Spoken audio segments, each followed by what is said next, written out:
گفتوگۆی زیاتر دەکەین میوانێکی دیکەمان دەبێت دکتۆر ممتاز سلێمان پسپۆڕی سیاست و یاسای نێودەوڵەتی لە لەندەنەوە لەگەڵمانە. دکتۆر ممتاز زۆر سپاس کامادی لەگەڵمان. با ئەو پرسیارەت لێ بکەم لە لەندەن لەگەڵمانیت بۆچی ئەمریکا هاوکاریەکانی بەریتانیا ڕەت کردەوە و بەریتانیا ژیانی سوورە لەسەرەوەی کە نایەوێت بچێتە نێو ئەم جەنگەوە لەگەڵ ئەمریکا؟ بار باش كردستان 24 مناطق كردستان همي كردارة بخير.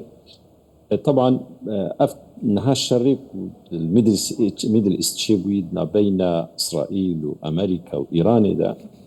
اوروبا حموجي تخوازن انه الحياد بسكنن جواجي بريطانيا دبيجي ازناك في شريده الا حالتك ثانيه ده هجر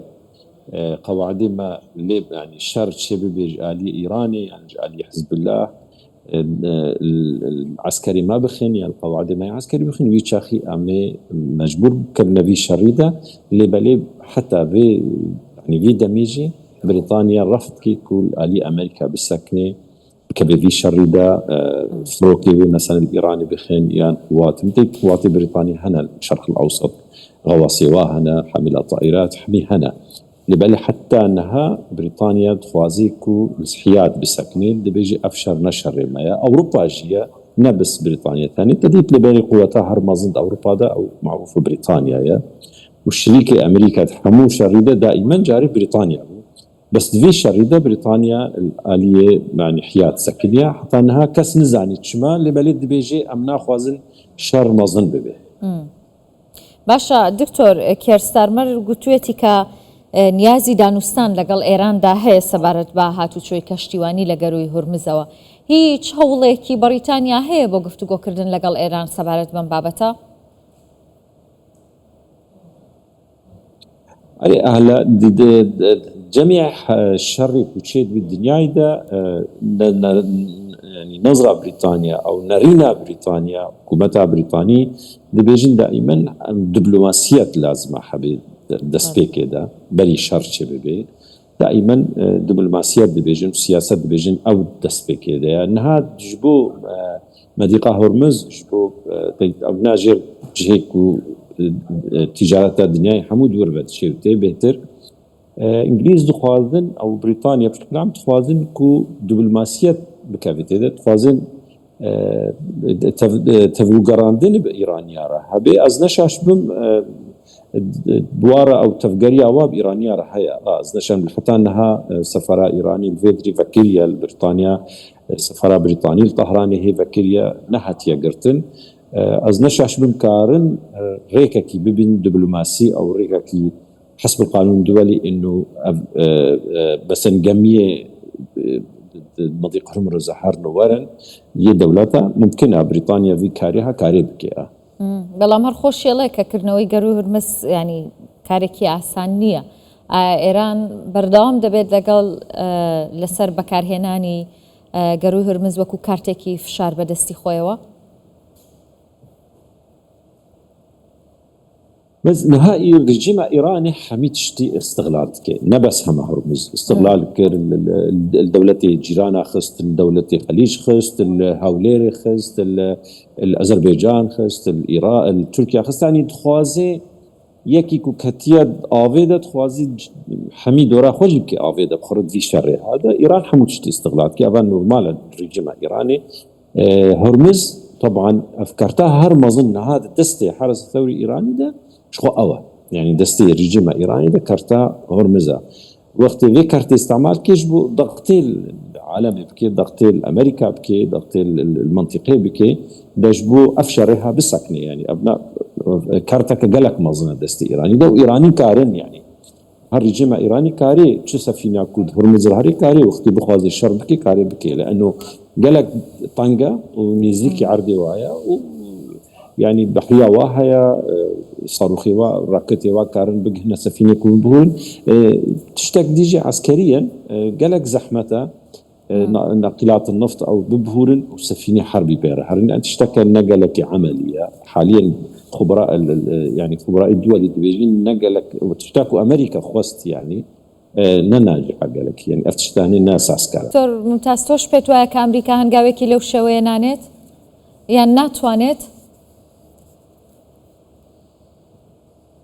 أزبني أمريكا تجربة أمريكا هي فيتنام يعني فيتنام قالك كشتي لشكري أمريكي شيبون أف تجربة هني دهيلك وأمريكا بهجمري حتى صديق وقت بكافي هيزي خوريكي إيراني وك دكتور جوتيجو إيران ولاتك مظن الراسطة أمريكا كان تفكير أمريكا أو ترامب كان تخوازي وقت كو هناك الأشكال هبن العرضي معارضة إيراني هبن ممكنة قواتك مظن يعني عفوا كوماندوزي بتشوتشك 4000 ريكب بالاشكالي معارضة إيراني نظام إيراني بوار ريكي تشك وسلاح بديوا ممكنة اللي بليس الأشكالي خوبيني وك روجي فيتنامي وببهوريني لا من باورا أمريكا في أويناكي تشمكي ترامب جي ضغط داخلي سر ترامب أنها أفا شاردا روج حرب تشيبو أفشاريها دس فيكي أنها صحافة أمريكي قالك انتقاد ترامب دكين ودبيجن يعني حتى هناك دشن دبيجن إسرائيل يعني تورطان في شرها نيدا أمريكا راست أنها سر أزمانة والسر بحري كاري يعني كاري كو إيراني بإيش يعني لبالي إيران ممكن لكن إيران ولاتك مظنة وإيران جي تقريبا 100 مليون يعني نفوس إيراني وحرس الثوري الإيراني أباش حفتي من هذا يعني كفن يعني عمري وأوجي إنسان يعني وكم شيء عقائدينا يعني راسته يعني انها ديفيجن مثلا بلكي روسيا بلكي الصين دعم ايران دكي وجير الكاليه دكن لبلي امريكا يعني هيزي فريكي وعسكري فريكي ببهري عرض ايران ده تشتكلها في لحظه ده مستبعده لبلي بلكي المستقبل ده ممكن تشتكي بيشتكو الرجيم الايراني ضعيف ببيقلك باشا دکتۆر ئەگات لێبوو لەگەڵ دکتۆر دڵزار باسی گروپە چەکدارەکانی نزیک لە ئێرانمان کرد بەرەی مقاومە ینی ئەوانە هەتا ئێستا بۆ نمونە حوسیەکان کە لە شەڕی 12 ڕۆژە و لە کاتی جەنگی ئیسرائیل غەزا زۆر هێرشیان کرد بەڵام هەتا ئێستا بێدەنگن بۆچی بێدەنگن پێت وایە دواتر بۆ داخستنی بابلمەندەب ئێران وەکو کارتێکی فشار بەکاریان دەهێنێت؟ إيران أم زن هذا إيراني دست إيراني أم دبيجن بالعربي الأذرع الإيراني يعني دست إيراني منطقة ده حزب الله حشد الشعبية تنظيمات كود عراقي ده هنا حزب الله اللبناني هيا حماس هيا حوثينا أبناء أفهموا هناك هذا آلية فلسطينية أو يساري فلسطيني جاء وجي إيراني إيران الكالية وجاء وجي الكالية إيراني لكن حزب الله اللبناني تركي وشردكي الآلية إيراني سكنين ويا عراقي جي سكنين معنا أو راكيتي كوهاتين وطياري مسيري هاتين الهوليري داين يجي آلية حشد الشعبي أو يكو تابعي إيراني العراقي ده جوا هاتن نج إيراني هاتن حوثي تانين همانا حوثي يجي از نشاش بمناخ وازن چمكي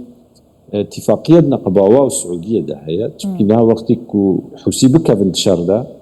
از نشاشم ازيات السعودية دي بي وباب المندب جي بريطانيا او سلطاويها يسر باب المندب از نشاشم بريطاني جي قبول لكن حوثي جي حتى انها ايران هشتيا حوثي كرتاد داوية از نشاشم وقتی کو گلک طنقایی الإيراني شبيبي وبيجي حوثيات دست بكن سفينة باب المندب دفن ليخن ويوي شاخي حوثي دست بكن باشا دكتور يعني استا علي لاریجانی وی وتوکالت هیچ کام لە دەوڵەتە ئیسلامیەکانی شەڵوێستێکی وایان نەبوو بەهانەی گەلی ئێرانەوە نەهاتوون پێتان وایە هەتا ئێستا ئێران و لەگەڵ ئەوەشدانی کە وەڵامەکانیان بۆ ئەمریکا زۆر تون دەکە دانوستان ڕەت دەکەنەوە و دەڵێن ئێمە درێژە بەم شەڕە دەدەین و توانامان هەیە ئێران نیازی چی هەیە ئایا دەیەوێت وڵاتانی دیکەش بێنێتە نێوەم جەنگە و بەری جەنگەکە فراوانتر بکات؟ الوضع ولبا إيران دخوازي كوش منطقة حمي بكي آجر يعني دخوازي الشر بهتر بكي أو بكي جلوما عيني رجع ول وقتي أمريكا إيري شواكر أو أنا رجع دي دبي خستن الكويت خستن والسعودية دان وبشتي ويرا روكێت سێ ڕکێت ئاوێتنە تورکا ئاوێتنە ئەذەربەیجانێ ئەو